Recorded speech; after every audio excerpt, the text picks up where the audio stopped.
Je vais vous expliquer la différence entre un envieux, un jaloux, une personne qui est en rivalité silencieuse avec vous et une personne qui vous méprise. Les quatre, on a tendance à les confondre et à mettre dans la même case de la jalousie, alors que c'est quatre types de personnes différentes qui vont essayer de vous faire du mal de façon différente. C'est pour ça que c'est hyper important de les distinguer. Il y aura à chaque fois un exemple d'un personnage de Gossip Girl parce que ça correspond tout à fait à ça. Pour ceux qui ne savent pas de quoi on parle, dans ma précédente vidéo, j'ai expliqué que beaucoup de personnes qui ne vous soutiennent pas dans vos projets, dans votre entourage, c'est parce qu'ils vous méprisent, bien plus qu'ils ne vous jalousent. Certaines personnes n'étaient pas d'accord, chose que je peux comprendre, parce que pour l'ego, vaut mieux se dire que les gens nous admirent, et c'est pour ça qu'ils veulent nous ressembler, plutôt que se dire que les gens nous détestaient profondément, nous sous-estiment et nous voient comme des nuls. Et c'est pour ça qu'ils veulent qu'on échoue. Je peux vous comprendre. Mais vous me connaissez, moi je dis la vérité, et parfois les vérités ne font pas plaisir. Donc si c'est dur à entendre cette vidéo, je vous invite vraiment à swipe pour votre propre bien personnel. Déjà, l'envieux. L'envieux est une personne qui aimerait avoir ce que vous avez parce qu'elle a l'impression que si elle avait ça dans sa vie, ça serait meilleur. C'est notamment les personnes qui ont tendance à dire « la chance ». « Oh, t'as de la chance, j'aimerais bien avoir une peau sans boutons comme la tienne ». L'envieux, le pire qu'il puisse faire, c'est vous porter l'œil. Mais il ne passe pas à l'action. C'est juste que ses propos sont malaisants. Ne racontez plus votre vie à ce genre de personnes. Le meilleur exemple de l'envie dans Gossip Girl, c'est Nate envers Dan. Et oui, ça peut être une personne qui a pourtant une meilleure vie que vous. Il enviait la relation de Dan avec son père. D'ailleurs, il lui disait « t'as trop de la chance, t'as un père qui se soucie de toi, un père exemplaire, t'as une vraie famille ». Et il était aussi envieux de l'intelligence de Dan. D'ailleurs, dans un épisode, il s'est fait passer pour Dan pour gérer une fille parce qu'il voulait faire semblant comme s'il était intelligent. Donc l'envieux, il se limite vraiment au fait de rêver avoir ce que t'as. Ça s'arrête à là, mais c'est déjà suffisant pour vous porter l'œil. Le jaloux est un envieux qui passe à l'action. On passe à un stade supérieur. Le jaloux est une personne qui non seulement est persuadée que si jamais il a ce que vous avez, sa vie sera meilleure, mais surtout il a un complexe d'infériorité. Il est persuadé que tu te la pètes et que tu le prends de haut. Alors que non, c'est juste sa propre insécurité personnelle. Mais pour lui, tout ce que tu as accompli, c'est pour prouver aux autres que tu es meilleur. Et en fait, il parle de sa propre insécurité parce qu'à chaque fois que tu réussis, il a l'impression qu'il est moins bien que toi. Donc qu'est-ce qu'il va faire? Il va essayer d'avoir ce que tu as pour te priver de ce que tu as et que tu ressens ce que ça fait d'être à sa place. Est-ce que vous captez enfin c'est quoi un jaloux? Le jaloux se sent inférieur à toi, mais aussi il t'admire d'une certaine façon. Le jaloux va faire tout ce que tu fais. Demain, tu décides de perdre 10 kilos, il va perdre 10 kilos. Demain, tu décides de changer de travail et d'aller dans un truc plus prestigieux, il va changer de travail, il va aller dans un truc plus prestigieux.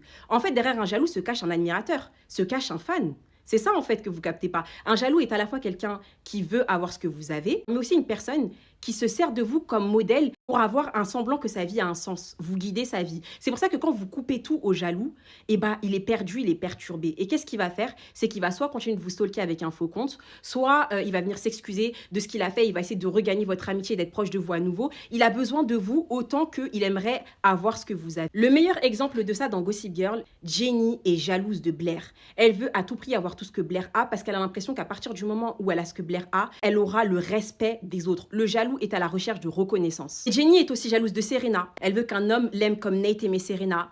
Elle est aussi jalouse de Vanessa. Elle veut une amitié comme son frère l'avait avec elle. Elle est jalouse de ça, de ça. En fait, Jenny n'est pas jalouse de quelqu'un. Jenny est jalouse de ce que la personne a. Et d'ailleurs, quand Jenny a eu ce que Blair avait et qu'elle est devenue la reine de Constance, est-ce qu'elle a continué de calculer Blair? Vous captez maintenant? Est-ce qu'elle a qu'à là? Limite, elle était même gentille. La rivalité silencieuse. Alors là, on passe à un cap encore au-dessus. Elle, c'est une personne que vous calculez très peu, voire parfois vous ne la connaissez pas. Mais cette personne est persuadée que tant que toi tu avances, sa vie est en retard. Elle te tient responsable du fait qu'elle n'a pas la vie qu'elle aimerait avoir parce qu'elle pense que tu lui as volé sa vie. Tu lui as volé la place. Elle s'est inventé un drama avec toi. C'est quelque chose qu'on peut voir dans des milieux où il y a beaucoup d'argent en jeu, beaucoup de reconnaissance, donc notamment dans le monde de l'influence, dans le monde des artistes.